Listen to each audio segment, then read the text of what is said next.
Bonjour à tous, alors aujourd'hui une petite vidéo, parce que je sais que vous aimez bien ça maintenant, donc je me lâche sur les vidéos. C'est une petite astuce qui m'a été envoyée par Gabriel, lecteur de Corben.info, qui va vous permettre de gérer les droits que vous accordez aux applications Facebook. Je m'explique. Par exemple, si je prends l'application Flickster, on peut voir que celle-ci me réclame plusieurs types de droits. D'abord un accès à mes infos de base. Bon bah ça, toutes les applications le demandent, hein, tout simplement. C'est votre photo de profil, votre nom d'utilisateur, c'est la base et on peut pas y échapper.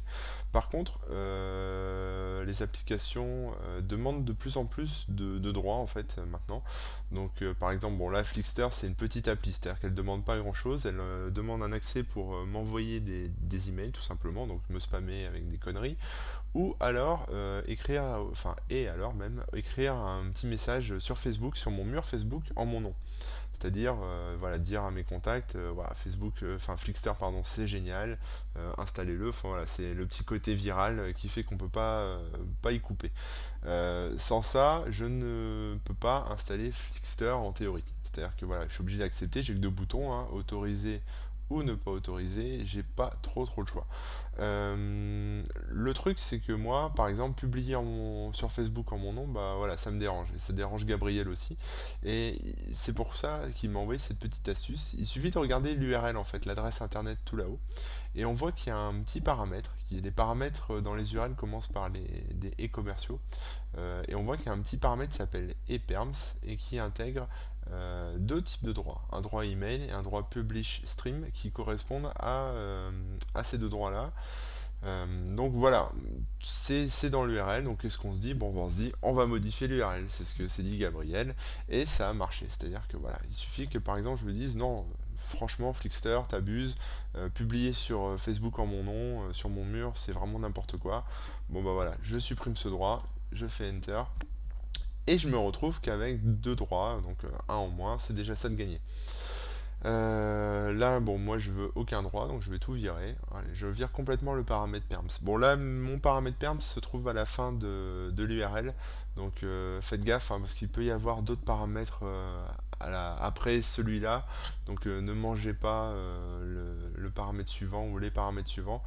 Faites gaffe, surveillez bien les petits et commerciaux et ciblez bien le petit paramètre perms avec ces petits attributs. Voilà, avec ces valeurs.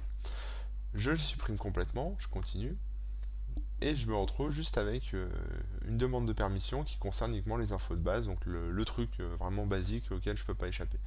J'autorise Flickster, et tadam, ça fonctionne, je me retrouve donc avec Flickster. Donc le truc qu'il faut savoir là-dessus, c'est qu'il y a certaines applications qui ont vraiment besoin d'accéder à certaines données parce que sinon, bon, bah, elles remplissent pas leur rôle. C'est-à-dire que voilà, je connais pas en détail Flickster, mais il y a sûrement des applications, par exemple, qui permettent de gérer vos photos. Si vous enlevez le droit d'accès à vos photos, l'application va pas fonctionner.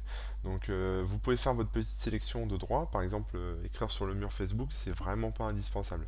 Donc, c'est le genre de truc que vous pouvez facilement enlever. Là maintenant, pour vérifier que ça a bien fonctionné, euh, je vais simplement me rendre dans mes paramètres de confidentialité, pour vérifier que effectivement Flickster voilà, prend bien en compte les paramètres que je lui ai demandé.